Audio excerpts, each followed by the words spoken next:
Hello ನಮಸ್ಕಾರ. Speed news ವಿಶೇಷ ಕಾರ್ಯಕ್ರಮಕ್ಕೆ ಸ್ವಾಗತ. ನಾನು ಸುನಂದ ಅನ್ಸೂಯ. 2028ರ ವಿಧಾನಸಭಾ ಚುನಾವಣೆಗೆ ಇನ್ನು ಸಮಯವಿದ್ರೂ ಸಹ ರಾಜ್ಯ ರಾಜಕೀಯದಲ್ಲಿ ಮುಂದಿನ ಮುಖ್ಯಮಂತ್ರಿ ಹುದ್ದೆಯ ಚರ್ಚೆ ಈಗಾಗಲೇ ಆರಂಭ ಆಗಿದೆ.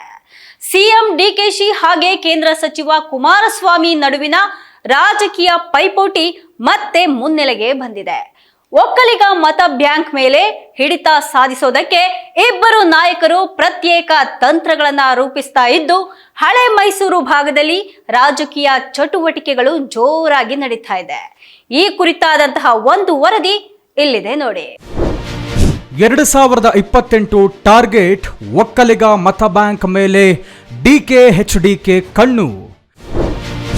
ರಾಜಕೀಯ ಸಮರ, ಮತ್ತೆ ಸಿಎಂ ಕನಸು ಕಾಣುತ್ತಿರುವ ಕುಮಾರಣ್ಣ. 2023ರ ಚುನಾವಣೆಯ ಬಳಿಕ ಹಳೆ ಮೈಸೂರು ಭಾಗದಲ್ಲಿ ಜೆಡಿಎಸ್ ತನ್ನ ಸಾಂಪ್ರದಾಯಿಕ ಮತ ಬ್ಯಾಂಕ್ ಅನ್ನ ಒಂದು ಭಾಗವನ್ನ ಕಳೆದುಕೊಂಡಿತ್ತು.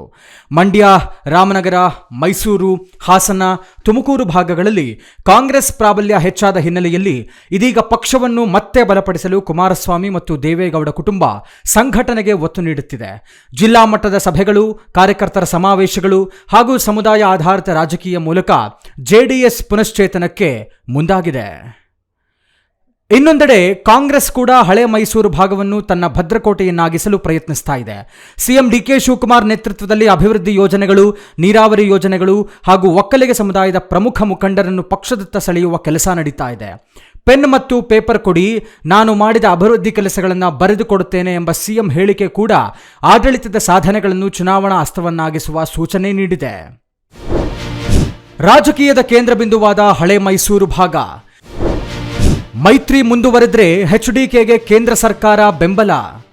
ಇನ್ನು 2028ರ ಚುನಾವಣೆ ಕೇವಲ ಕಾಂಗ್ರೆಸ್ ಮತ್ತು ಬಿಜೆಪಿ ನಡುವಿನ ಪೈಪೋಟಿಯಾಗದೆ ಹಳೆ ಮೈಸೂರು ಭಾಗದಲ್ಲಿ ಡಿಕೆ ಶಿವಕುಮಾರ್ ಹಾಗೂ ಎಚ್ಡಿ ಕುಮಾರಸ್ವಾಮಿ ನಡುವಿನ ಪ್ರಾಬಲ್ಯದ ಹೋರಾಟವಾಗುವ ಸಾಧ್ಯತೆ ಇದೆ. ವಿಶೇಷವಾಗಿ ಒಕ್ಕಲಿಗ ಸಮುದಾಯದ ಮತಗಳ ಮೇಲೆ ಹಿಡಿತ ಸಾಧಿಸುವುದು ಎರಡೂ ಪಕ್ಷಗಳಿಗೆ ನಿರ್ಣಾಯಕವಾಗಲಿದೆ. ಇದೇ ಕಾರಣಕ್ಕೆ ಇಬ್ಬರು ನಾಯಕರು ಈಗಿನಿಂದಲೇ ತಮ್ಮ ಪ್ರಭಾವ ವಿಸ್ತರಿಸಲು ಮುಂದಾಗಿದ್ದಾರೆ. ಜೆಡಿಎಸ್ ಬಿಜೆಪಿ ಮೈತ್ರಿ ಮುಂದುವರಿದರೆ ಕುಮಾರಸ್ವಾಮಿ ಅವರಿಗೆ ರಾಷ್ಟ್ರೀಯ ರಾಜಕೀಯದ ಬೆಂಬಲ ಸಿಗುವ ಸಾಧ್ಯತೆ ಇದೆ. ಮತ್ತೊಂದೆಡೆ ಕಾಂಗ್ರೆಸ್ ಸರ್ಕಾರದ ಜನಪರ ಯೋಜನೆಗಳು ಹಾಗೂ ಆಡಳಿತದ ಸಾಧನೆಗಳನ್ನು ಮುಂದಿಟ್ಟುಕೊಂಡು ಡಿಕೆ ಶಿವಕುಮಾರ್ ತಮ್ಮ ನಾಯಕತ್ವವನ್ನು ಬಲಪಡಿಸಲು ಪ್ರಯತ್ನಿಸ್ತಾ ಇದ್ದಾರೆ. ಹೀಗಾಗಿ ಮುಂದಿನ 2 ವರ್ಷಗಳಲ್ಲಿ ಹಳೆ ಮೈಸೂರು ಭಾಗ ರಾಜ್ಯ ರಾಜಕೀಯದ ಕೇಂದ್ರ ಬಿಂದುವಾಗುವ ನಿರೀಕ್ಷೆಯಿದೆ. 2028ರ ಚುನಾವಣೆ ಇನ್ನು ದೂರವಿದ್ರೂ ಮುಂದಿನ ಮುಖ್ಯಮಂತ್ರಿ ಯಾರು ಎನ್ನುವಂತಹ ಚರ್ಚೆ ಈಗಾಗಲೇ ರಾಜಕೀಯ ವಲಯದಲ್ಲಿ ಆರಂಭ ಆಗಿದೆ.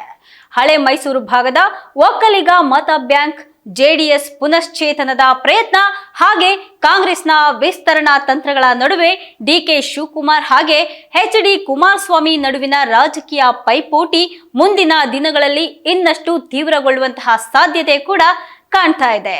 ಇದಾಗಿತ್ತು ಇವತ್ತಿನ ವಿಶೇಷ. ನಿರಂತರ ಸುದ್ದಿಗಾಗಿ ನೋಡ್ತಾ ಇರಿ ಸ್ಪೀಡ್ ನ್ಯೂಸ್ ಕನ್ನಡ. ಸುದ್ದಿ ನಿಮ್ಮದು, ವೇಗ ನಮ್ಮದು.